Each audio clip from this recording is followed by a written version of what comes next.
So on the 13th of August, 4 companies inside Japan's largest financial group put out one document, and almost nobody read past the headline. They're going to try running Japanese government bond repo transactions on a blockchain. Now, straight with you first, this is a proof of concept, not live, no volume, no launch date, because almost everyone who covered this got excited about the wrong sentence. The story is not that Japan is tokenizing its government bonds. Japan is very deliberately not doing that. And the reason why is the best thing in the document. There's a Japanese law from 2001 that says a government bond doesn't actually move until somebody writes it down in a particular register. Not a blockchain, a register. And that one sentence explains everything. Why the design looks the way it does, why MUFG is the one who can do it, and how a company with 4 people ended up holding a piece of it. So let's read it properly. Quick 20 seconds, because this video only exists because of it. We have a Discord. It's called the Motion Room, and the channel to look at is that one, #early access. Every new video lands there before it goes public. No catch. There's also a request board, which is literally where this video came from.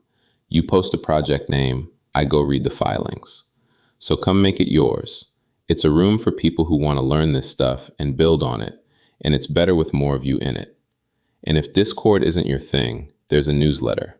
1 email every Friday. Every number traced to a primary source. Sign up links in the description. Okay, on with it. So this came from Douglas Quaid on our request board, the same day MUFG published it. And he didn't paste in a news article. He linked the actual press release. He'd already told us what he cares about: Canton, real-world assets, and whether institutions genuinely adopt this stuff. So Douglas Quaid, thank you. This one's yours. Now, who is MUFG? The lineage goes back to Iwasaki Yataro, who started a shipping business in 1870 that grew into Mitsubishi. But the group you're looking at today got assembled out of a crisis. UFJ Holdings was drowning in bad loans, losing roughly 400 billion yen in a single year. And out of that wreckage, in October 2005, MUFG was inaugurated. That's their word, on their own timeline, which means the 20th anniversary logo on that press release is counting from the rescue. 3 years later, they put $9 billion into Morgan Stanley in the middle of the financial crisis, and that stake is still there. It's why this announcement calls Morgan Stanley their global strategic alliance partner. And today, the Financial Stability Board puts MUFG in bucket 2 of the world's systemically important banks. Japan has 3 banks on that list. MUFG is the only one in bucket 2. So that's the institution, not a fintech having a go. Okay, so Repo. Because the whole announcement is about Repo, and the usual explanation that it's like a pawn shop gets it wrong in the one way that matters. A pawnbroker holds your stuff. In a repo, you genuinely sell it. So picture this.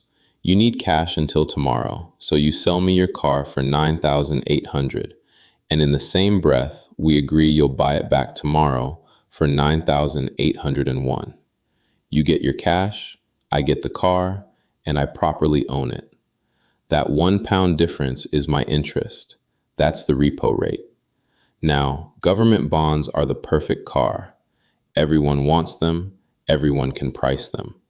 And Japanese government bonds are so widely used this way that roughly 1 yen in every 6 of the ordinary JGBs outstanding is out on repo at any given moment. So then, intraday. This sounds mad until you see the problem. The bank is not short of money. Its money arrives at 2 in the afternoon, and its bill is due at 9 in the morning. That's the entire problem. It's a timing mismatch. And banks handle that today by parking a mountain of cash on the balance sheet all day to cover about 5 hours in the middle. An intraday repo opens at 9 and closes at 3. It's the difference between renting a car for a whole day and taking a 10-minute taxi.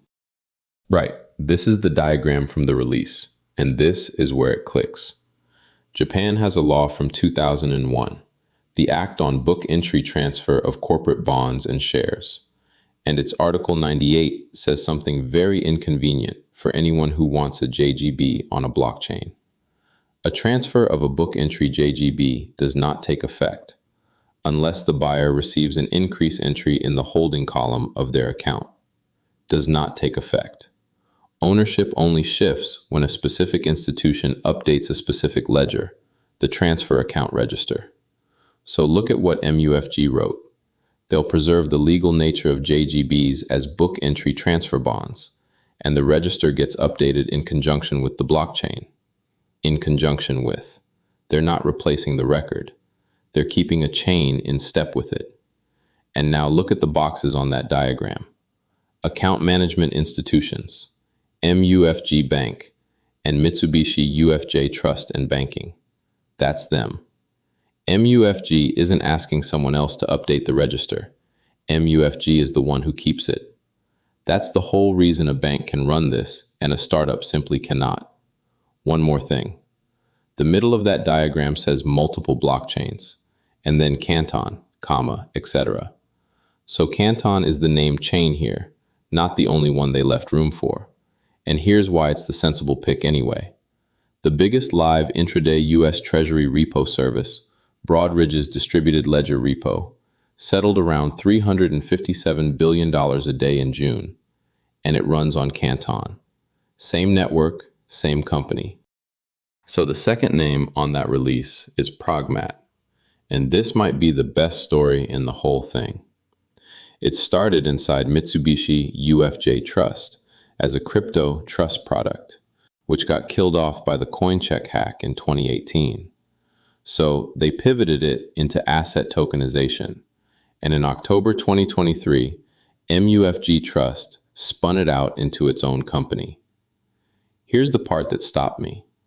Tatsuya Saito, who built it and runs it, wrote publicly about why it had to leave the bank. He said, Mitsui, Sumitomo, and Fuyo will not get on a Mitsubishi platform, and vice versa. Those are the rival corporate groups Japanese finance is built out of.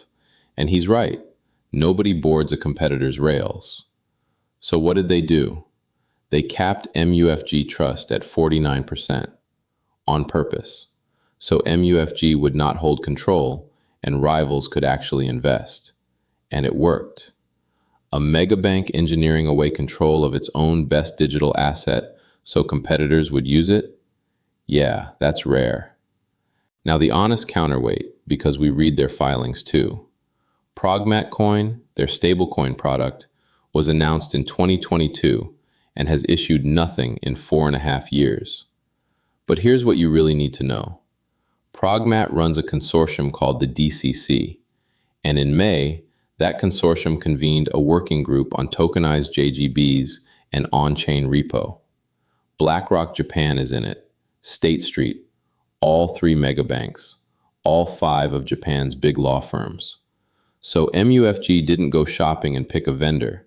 Progmat set the table in May, and MUFG showed up in August. Okay, third name. And this one raised my eyebrows. Secured Finance, a Swiss company registered in Zug. Their idea is genuinely clever. Most on-chain lending works like a pool. You throw money in and the rate floats block to block, so it changes on you.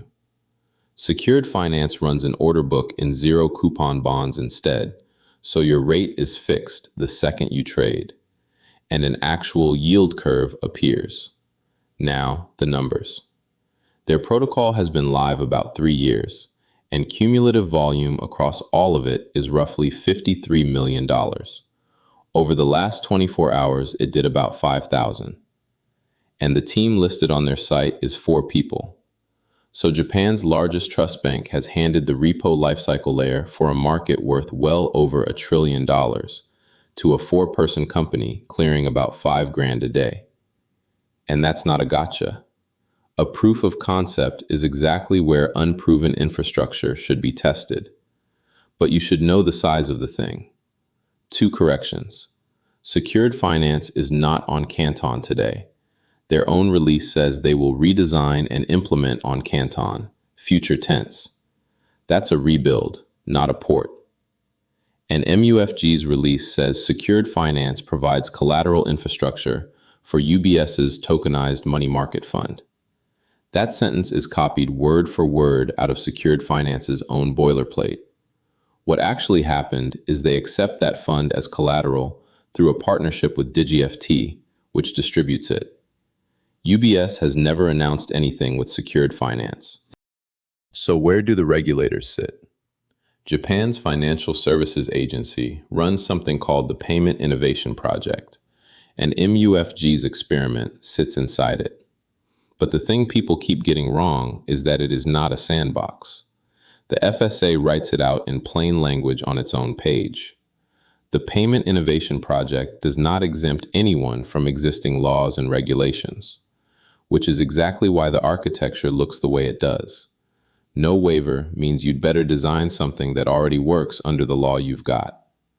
And this JGB work isn't even a fresh approval. It's one strand inside a case the FSA approved back in February, alongside Nomura, Daiwa, Mizuho, and Sumitomo Mitsui. Then there's the Bank of Japan, which is working the cash side of all this, not the bonds. And in May, one of its executive directors said something I keep coming back to. He said programmability, automating how money and securities actually move, is finally getting close to real because of the arrival of AI agents. That's a central banker saying that. And that's the honest AI thread here, because MUFG's own AI program is real and large. Their CEO's letter this year says they're becoming an AI native company, with AI already running in almost 200 business operations. But it is not what this experiment is about. So what do you do with all that? Here's where I landed. The interesting thing about this announcement isn't ambition, it's restraint. Crypto has spent years shouting, tokenize the bond. MUFG looked at Article 98 and said, no, we'll leave the bond exactly where the law put it and teach a blockchain to keep step with the register instead. That's a smaller idea. It's also the one that can actually ship. And one honest note, because it matters. A lot of coverage sold this as fixing settlement failures. Japan doesn't really have a settlement failure problem. Fails in the JGB market run at about 0.06%, with zero forced buy-ins. So that's the wrong benefit. The real prize is funding and capital efficiency, and a trading window that doesn't exist today. Now, the action item, and this one is free and checkable. That working group Progmat convened is targeting a report in October. So that's your date. A public deliverable from a named group with a stated month. Go read it when it lands. And one last thing on sourcing. A lot of the numbers flying around on this, completion dates, rollout years, market size, came from a Nikkei article published the day before the release. They're not in MUFG's document. They might turn out to be right, but if someone says MUFG announced them, MUFG didn't. If you got something out of that, a like genuinely helps it find the people who'd want it. Subscribe if you want more of these. Primary sources, no price talk, no hype. Come join us in the motion room, links in the description.